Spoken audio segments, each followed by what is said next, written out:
Psychologue clinicienne chez Women Safe depuis 4 ans, Louise prend en charge des femmes victimes de violences aussi bien physiques, psychologiques, sexuelles ou encore économiques. Women Safe dispose d'une équipe complète, elle travaille sur les actions à mettre en place pour aider les patients. Objectif, avoir une prise en charge globale.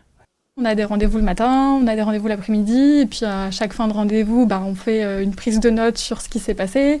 On contacte les professionnels extérieurs qu'il faut contacter pour faire du lien et pour faire la meilleure prise en charge possible pour la patiente. Et puis en fin de journée, on a un staff, donc une réunion d'équipe. Et ce qui est super du coup, c'est qu'on fait du pluridisciplinaire et que ça nous permet d'échanger en équipe, infirmières, juristes, masseurs.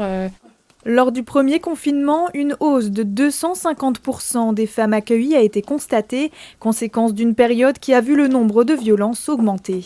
Ça a été un confinement assez costaud parce qu'on avait beaucoup plus de personnes à prendre en charge et donc là ça se reproduit à peu près aussi pendant le deuxième confinement. Et c'est sûr que c'est pas la même inquiétude pour les femmes quand disons qu'elles sont déjà coincées chez elles avec un agresseur qui refuse qu'elles partent et qui veut maintenir un contrôle sur elles à tout prix. Mais quand il y a en plus cette inquiétude de pouvoir peut-être prendre une amende quand on sort, etc., ça rajoute de l'angoisse. Dans ce contexte, le travail est plus intensif pour la psychologue clinicienne de 27 ans, mais Louise n'en reste pas moins passionnée par son métier. J'ai la chance de faire quelque chose qui me passionne.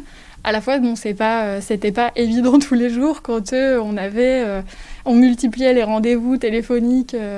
Avant, en général, j'en fais 6 par jour. Pendant un confinement, j'en fais peut-être 8 par jour aussi à des moments parce que il faut multiplier les appels. Il faut pas passer à côté d'un cas d'une personne qui nous inquiète et pour lesquelles il y a peut-être une situation de danger. Pour ce deuxième confinement, Louise laisse le choix des consultations en visioconférence ou en présentiel pour rassurer ses patientes et ne pas être juste une voix au téléphone.